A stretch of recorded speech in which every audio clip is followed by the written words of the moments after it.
What's going on, everybody? My name's Nick, And I'm Dave. and this is the Deep Dive, and we're excited to jump into the book of Philemon today. That's right. So you ready to get going? I'm ready to go. Let's do this.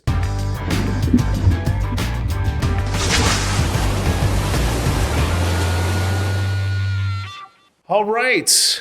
Nick, Dave, how are you feeling today? doing good. Yeah, doing Doing good? good. Did you happen to catch the game last night? I did, late night. It was a late night, Yeah. but the Rams came out on top. I was pretty excited about that. Some Georgia boys. Well, as we said last week, pulling for Matthew Stafford, and he came through and they won, so I'm them. happy about that. I'm curious, though, because I know you're a big hip-hop guy. Yeah. What did you think of the halftime show? I was a huge fan of the halftime show. It was very classic, very nostalgic to me.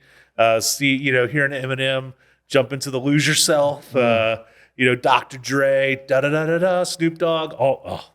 Yeah, I loved it. Even the newer guys like Kendrick Lamar, all that stuff. I don't know why. I've always liked rap music. So it's probably one of my top 2 or 3 for me. Well, good. What's your favorite one? I think Well, you might distree because I know you're not a big hip hop fan. I did not.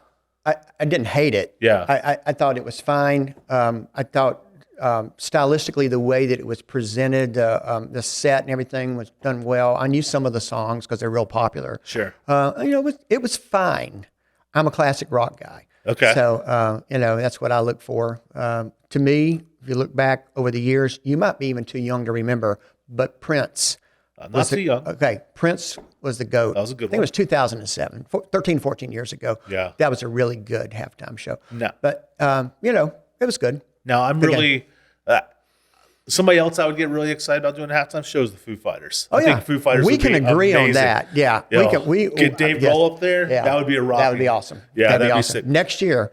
Hopefully. Yeah, hopefully. Let's put it into the universe and hopefully it'll come to fruition. But to kind of get jumping into the deep dive of Philemon, why don't you give us kind of a quick recap of the sermon? So you want me to do the sermon again? A quick recap, Dave. All right. I'll try to make it quick. You can watch it if you haven't heard it. And if what I'm about to say quickly doesn't make sense, folks, you can watch the whole sermon again. There is a backstory to Philemon that I think people need to know. And so 3 characters. First of all, Apostle Paul, wrote most of the New Testament. Paul writes this letter. And he writes this letter to his friend, good friend, dear friend, a guy named Philemon, hence the name Philemon. Philemon, really wealthy guy, very important, particularly in that church community that was there, where he had a house church. He was very wealthy, so he had a big house. And so the church couldn't meet there. And so, in that church, we know just from other writings, it was a very diverse place. It just wasn't all rich folks like Philemon. There were also, very poor people in there as well. Right. There were Jewish people who follow those traditions. You had they're Christian Jews, but they still following Jewish traditions. You had people from the Greco-Roman world, Gentiles, we would call them, male and female, with a lot more equality than what would be normal out in the culture at that time. Okay. And also, and this is driving to the point where we get to the third character, also slaves and slave owners. And so that's harsh for us to hear, but in that part of the world, that part of the Greco-Roman world, slavery was still very much of a thing. And so Philemon was a slave owner. And that brings us to our third character, which is Onesimus. And Onesimus had been his slave, but at some point he had run away. And he ends up with Paul. Philemon became a Christian under Paul and was mentored by Paul. So does Onesimus. In fact, he gets very, very close to Paul. And Paul says he was like a son to him. Right. And he mentors him. He becomes kind of a leader in that church and becomes an assistant to Paul. But there is this dark cloud over all of it because there's this unresolved tension going on. And so what does Paul do? I mean, he's got these two people he dearly loves that have this thing. One's in a church in Colossae, the Colossians, and one's in the church in Ephesus, Ephesians, and so he does what he always does. He writes a letter. He writes this little letter, and so there's no post office then, so they have to be hand delivered, and so he has Onesimus hand deliver this letter to Philemon, and in that he asks some pretty big things. He asks him to forgive Onesimus and to welcome him back, but not as a slave anymore, as a brother. He said, welcome him as you would welcome me. And then he goes on to say, if he owes you anything, if he has injured you in any way, charge it to me. Charge it to me, Paul. And so I pointed this out yesterday, that it's interesting in all the other letters that Paul writes. I think he's credited with like 14 letters. He always has this section where he talks about the death and the resurrection of Jesus Christ, and that buying our freedom, or something to that extent. In every book, that's a theme of Paul you see over and over again, except for here. But it's because he doesn't really have to, because he's living it out. And I just think that is so cool. Yeah, he's walking the walk and talking the talk here. He He is, right, for sure, yeah. It's great to see when that happens kind of in the Bible, because I think sometimes we think of these characters, these people that we kind of know by name, and sometimes they seem so holier than thou, but to actually watch them put their faith into action in these tangible ways, these concrete ways, it's really pretty cool. Mm-hmm. Now, you mentioned in kind of your deep breakdown of the sermon, you mentioned this idea of home church. Why did they need to meet in homes? Well, Colossians, the Colossian church, they don't have church buildings like we're in right here this morning. They actually would have been a series of house churches, because there were no buildings built yet. That was later on. Would they have any kind of like interconnection, or was it kind of like individual? They would. It was like a network of house churches. Okay. And I don't know how many there were exactly in Colossae. It was a pretty big community. And I think that Philemon would have been a leader, not just in the church that met at his house, but in the whole community from what we can gather there. Yeah. It's interesting. The guy who had started that whole church was a guy named Epaphras. And it's interesting, the last part of the letter, which is probably one of the parts I didn't get to yesterday, he says he's in jail with Epaphras right now. I think Paul's always in jail. He's always in jail, but they're in jail for the cause of Christ, the two of them. And so, there were close connections, I think, at least through letters between the churches. And so that's probably how Philemon kind of got wind that Onesimus was up there, and, they needed to get it resolved. So Paul gets it done. Yeah. I think it was probably in these home groups. You mentioned this term yesterday, koinonia. Mm-hmm. And I know that it's like a kind of like a holy fellowship type thing, right? Like, that's actually a pretty good definition, Nick. Holy fellowship. I wonder where I heard that. Well, did I say that? I think you said that yesterday. Okay, all right. Well, I'm giving you more credit. Okay, I don't remember saying that. It was all the way yesterday. Yeah. But it is this idea, and I think you can probably define it because you've experienced it. I mean, it's something that it when you feel it and experience it. It's the idea, in Acts 2:42, when it talks about them meeting together daily, not just on Sunday for an hour. I mean, they were meeting daily, and they were breaking bread together, and they were listening to the apostles' teaching, and they were praying with one another. And so I think that is the idea of koinonia. And then I used yesterday, I think I referred to all the one another scriptures that are there, to love one another, and to encourage one another and pray for one another, even admonish one another. All of those one another things, when you can do that in the community and love, it goes deep. Yeah. And so koinonia is sort of this deep word, sort of abiding love and fellowship with the brethren and the sisterin. I feel like that's, as a Christian, that is something I yearn for, and that's something that, as a minister, as a pastor, like that's something I want for my congregation to feel. I think it's something that we want to drive people into. I mean, I know you can't force it. There's some like organicness to it, but I think sometimes it takes time, and it also takes trust. yeah, It takes trust and willingness to stick together and get in there and do the hard work, because relationships are messy. relationships are messy. But if you love people, if you really love people and stick with them and pray for one another in good times and bad, then you begin to see what koinonia is all about. Yeah.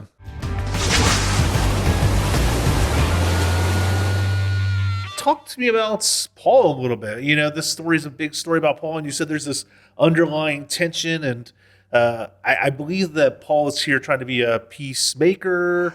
Can you elaborate on that for us? I made that point yesterday that, largely you can define there are kind of three types of people, and you see them in churches and you see them in all parts of life. You've got people who are peace-loving. I think most people would hope they would say they were peace-loving, but peace-loving people can sometimes not go deep, stay on the surface because they don't want to get into that ugly, messy part of life, and so they're peace-loving people, and so they will they'll walk around the building to avoid a conflict, and sometimes ignore that there's actually a problem there to begin with, because they love peace and want to Then you got the peacekeeping people. And they can sometimes worry and stress themselves out trying to keep people apart, trying to keep the peace between the people, and really not, again, addressing what the real issue is. And then the third group would be the peacemakers. And somehow or another, they can sort of be bridge builders.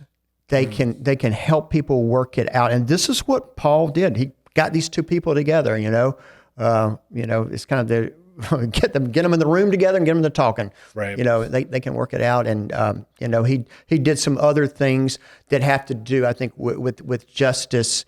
I think Paul was troubled by slavery, but he does not really condemn Philemon in that.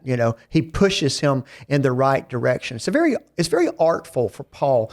The way that he writes that and the way that he reconciles these two together. Because in the end, and that was the big payoff yesterday, in the end was, did he do this? Did Philemon do this and welcome him back? And he did.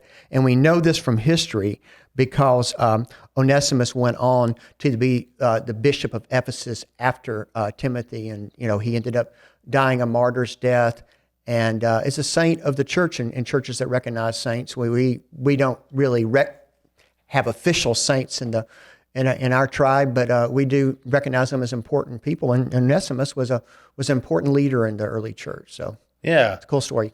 I was doing some research and prepping, and I saw that Onesimus actually means profitable. Profitable, are useful. Yeah, useful. Yeah, that's good. It's.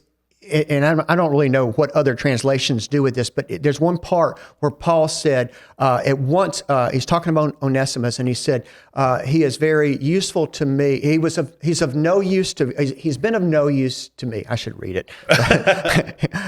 of no use to me, but he is very useful to me, and he can be useful to you as a brother. Yeah. And so he kind of has that sentence, and that literally is his name. So that is kind of a cool thing, play on. Do you think he was trying to help Philemon see some inherent worth in or value, not necessarily like monetarily, but because I know we've talked about that, but I guess more just like as a person. Does that make sense? I think so, and I think he saw that, and I think Paul himself have seen how people can change, and he was hoping that for Philemon as well, because it's hard for us to put ourselves in Philemon's shoes if that's just the way things are. We have slaves, and this is the way it works. Yeah. And I think Paul could see the bigger picture and see how inherently evil that was, that a human being would own another human being, and that whole system and the injustice that was there. But sometimes when you, sometimes you just have to go in with the battle axe and do it. But I think the artful way that he does that sets up Philemon to hear him. Yeah. to really hear him, because he appeals to him as a brother in Christ, and he tells him, the good things that he's been hearing about Philemon and how he refreshes, folks in the faith and all of that. So he appeals to him on that level as a brother, but he's pushing him in the direction of justice and equality. Yeah. Paul was very ahead of his time, it seemed like, society-wise. Well, some of our female friends might not think that. Yeah. It's interesting it was on this case. So, he's perplexed. He's a son of his times too. Sometimes you can't get out of the culture.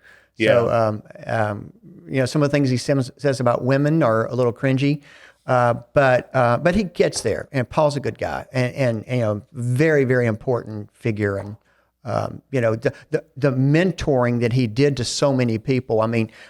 Onesimus replaces Timothy. Well, Timothy was another person that Paul mentored. Philemon, he leads to Christ. You have all these people that, sort of run in and out of the story that Paul influenced. I love that Paul was about that he was about pouring into other people. I think that's something that really kind of, it doesn't set him apart from Jesus or anybody like that, because Jesus did that with all of his disciples, but you don't see that a ton throughout the Bible, and I feel like it makes me look outside of myself, to say, like, I can have my relationships, maybe my koinonia relationships here with people that I love, that I want to be in relationship with, that I can pour into, that I can be vulnerable with. But then I also need to be looking to bring up somebody under me, bring somebody along to help guide and build them, so that, not that it's about Nick Yoder or anything like that, but that Jesus would still be shown long after I'm gone, or things can be done long after I'm not there anymore. And Paul was definitely about doing it, planning churches, getting the leaders in place, moving on, going to another place, because that's what his gifts were. And all the missionary journeys and all the churches that he planted and the influence that he had, was almost unparalleled. Yeah, what he did. Man, this is good stuff, Dave. It is really. Yeah. Philemon may be my favorite letter in the New Testament. It's one that gets passed over a lot. It's just that one page. I'll be honest. I think one of the things about this sermon series, and this isn't just hyping up this series or anything like that. That much space, folks. Yeah. That's it. Like 3/4 of a page in this Bible. Yeah. I think I've rarely spent a lot of time in some of these books that you're going over, and I've read the Bible through quite a few times, but you almost skim over these to kind of get, like, especially this one, because Hebrews is next, right? Like, it's like, I've done a lot of study in Hebrews, but not a lot of time in Philemon. So we're doing little book, big story. I thought of another sermon series, long story short. There you go. Let me break it down for you. Right. Yeah, I like that. Yeah. But as we kind of come to an end of this podcast, I do have a couple quick questions. Okay. I understand that as we're recording this, it's Valentine's Day. It is. And happy Valentine's Day belated to all you who might hear this on Wednesday. But also, Dave, I understand that your 40th wedding anniversary is this year. It is. Yeah. 40 years. 40 years. 40 years. This November. Okay. Everybody remember that. 20th. Okay. November 20th. So everybody get their gifts out and get ready for it. But what are some pieces of advice, some sage pieces of wisdom you could offer us newlyweds, or people who are looking to get married, or maybe some people who have been married for a few years? Oh, man.